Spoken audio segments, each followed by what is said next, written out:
So welcome to Forkin Delicious. My name is JJ Healy. I'm Shauna. We're going to do today another recipe from our budget-friendly Gold Star premium meals. All right.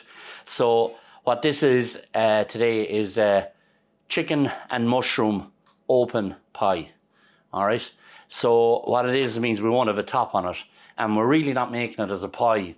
It's kind of like two separate things, all right? So you'll see as we go along. But here in front of me, I have the chicken breasts cut up. I have some cheese for there. This is just a chicken and vegetable soup that I'm using. This is some mushrooms, sliced mushrooms, some onion. I think I've said spinach can be optional, but I love it in this. And if you want to put in broccoli or green beans or something else, you can do that. Or, or carrots or aubergines. Anything you want, you can put in this.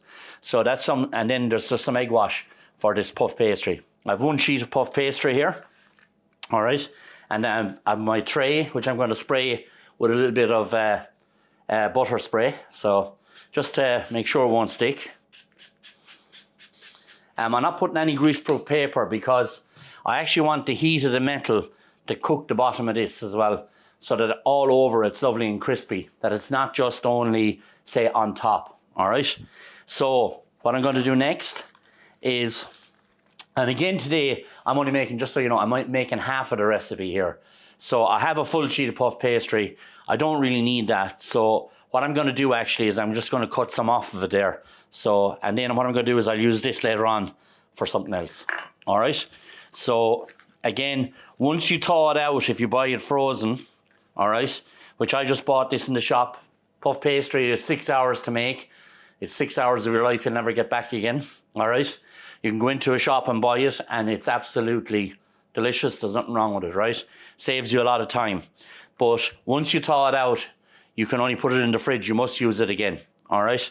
So we're going to take this off, put it on here, and I'll just show you how I store that for the fridge. So that's going to go on here. This, I'm just going to wrap it back up in the paper, and I'll use that to make a little few sausage rolls, or you could actually make a little cream buns, like little gâteau millefeuille. There's a load of stuff you could do with it. You could actually make little, if you rolled some cheese into it, sprinkle some cheese, roll it, then cut them and then bake them. You get lovely little things to dip into your soup, all right? So for this one here now, I'm going to follow what it says on the recipe. Is I'm going to brush the edge of this with a little bit of egg wash. And this has to go into the oven and cook while I'm making the filling. So we just brush along there, and over here. And again, this is kind of like, we'll say, for two people. But some of you might look at this and you might say, well, we could do for more than that. Well, if you can, do. All right.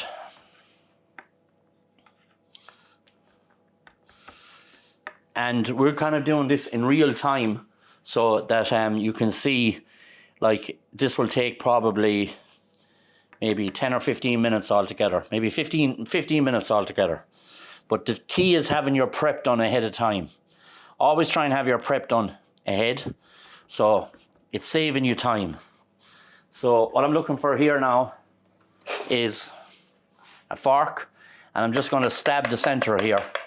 Because even if it rises, I don't mind. I'll just push it back down onto it, because this is where my filling is going to go. This will rise up at the edges, I hope. All right, so we'll just give it a little, not pricking, I'm just kind of marking it to make it look. And I'm going to egg wash that again now in a second. So all the way around like that. Now, and then what we're going to do is just to give that final little bit of egg wash just around the edge, so we get a nice colour. And this is going to go into a hot oven, about 200 or 220, depending on how hot. This oven is very hot, so 200 is enough. But it's going to go into a hot oven, and that's going to take about 10 minutes. So what you should do is set a timer, or get a friend near you to set a timer for 10 minutes. Okay, so I'm going to start on the filling here. So what I'm actually going to do is the same approach as I took with the mince.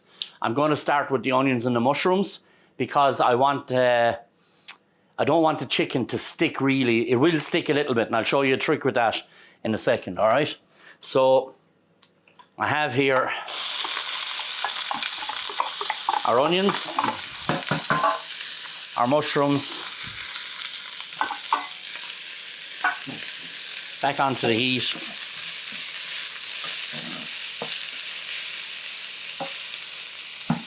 I'm going to put the lid on that for a couple of seconds, just to generate some heat on there and a little bit of steam, just to get them cooking.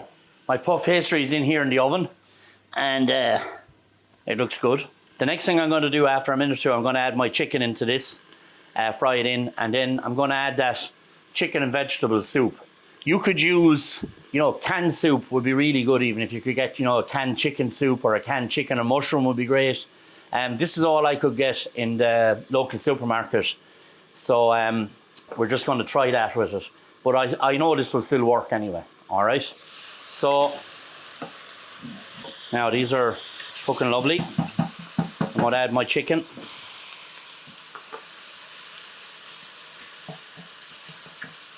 Now I'm just going to leave that alone for a little while, because that's the trick to stop the chicken sticking on you.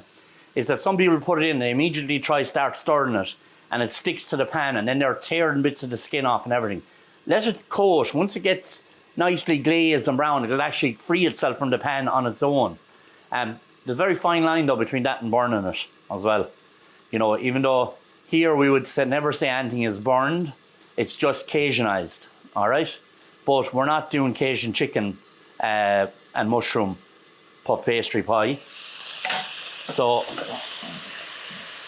see that? No chicken sticking there. Lovely.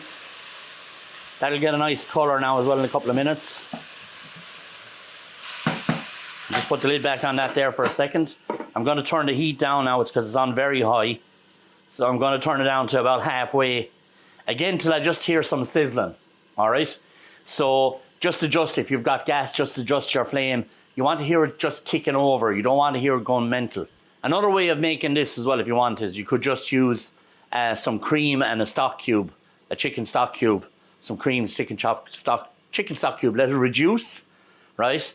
And but I'm going to use this soup here and just see what that's like for today, just to see if it's something different and if it adds a different little bit of flavour and stuff. I'll also want this to reduce and thicken a little bit.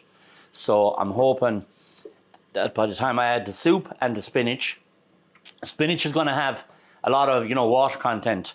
I have the spinach here that I'm using. It's frozen. If you get the spinach, like I suggest in the recipe, the bag from it and straight in, it will actually wilt into the sauce, and it's probably even better, right? But I just like the colour of that in this as well, so that's why I've used a bit of frozen that I had in the freezer. And you needn't be wasting stuff, always try and use stuff up, all right? I'm not saying anything here that I don't practice myself, if you know what I mean. So that's why I have this spinach here. So you see, this is just frozen, let thaw out. Comes in little bundles. I have 4 little bundles here. So in there, it will have a small little bit of water content. So I'm just going to spread that through here. Just for a second or two, let the heat hit it. Not too much. We don't want it to go kind of, I was going to say something, I can't say that. I was thinking like a poor colour. So we'll just give it a little second or two just to hit the heat there. Silage? Well, silage, nice green silage, not brown silage. All right. So yeah. So we're just going to turn the heat up another small little bit now, because I want to keep reducing this liquid. I'll be putting in some salt and pepper, but I'm going to wait before I put in the salt and pepper to see how salty and peppery the soup is. All right.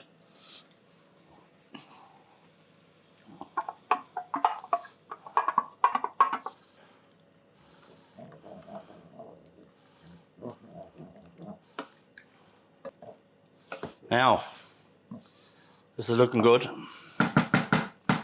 How many minutes have I left there that my friend has the timer on for me?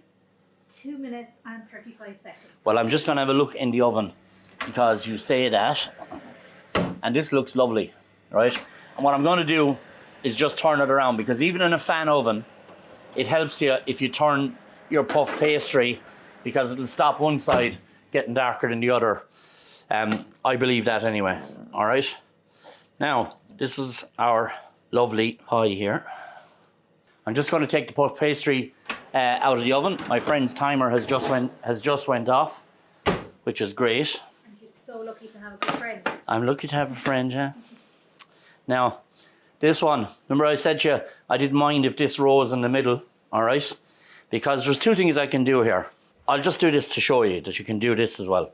So what you can do is you can take a knife, sharp knife, just run it around that part there, and then just take off this. All right, we'll put that up here. This then is our lovely base, all right? And what we're going to do here, now, that's our nice mix. This is our cheese here. And what we're going to do a little bit different this time is we're going to put the cheese on the bottom, right? So this cheese is on the bottom here in the center where the pie is going to go, or where the filling is going to go. And so that means I'm just going to give this back into the oven for literally just long enough to melt that cheese, all right? And now here, I have this reduced enough, my mix. This is reduced, everything in here is cooked. And so all I want to do now is check the flavour and the taste. So, now, I think you could do with a little bit of salt and pepper, for definite. Again, when you're cooking this, taste it yourself and adjust to whatever you like. So you can already see, I like a little bit of salt and pepper. Just put it back on the heat for a second. I'm just going to serve this a little bit different, a little bit fancy. So I'm going to serve it on the board. But what you could do is take this out. I'll show you now when I take out the filling. So we'll turn this off up here. This is done. Everything here is looking good. Cheese is just nearly melted now, so we're nearly there. A little wipe up as they're going along. So, what's the weather like, Shauna? Nice? Sunny, crisp, cold. Yeah, in the Glen of Aherlow, of course, yeah. That's what it should be. Foot of the Galties. So, that's the small talk over. Yep, cheese is melted. Now, what I was saying to you was, like, this is really, again, 2 healthy portions, right? Like, it could even be 3, all right? But I'm going to serve it in here. But you could just cut this in half, put it onto a plate, cut the little lid in half, fill this like I'm going to fill it, fill your half on the plate, and then put the lid on, all right? But just to make it look a bit different, I'm going to serve it this way, all right? So we have our pie here on a nice chopping board. And what we're going to do is we're going to fill it. It's pity I wasn't left-handed to work better. So we're going to fill that with our pie mix.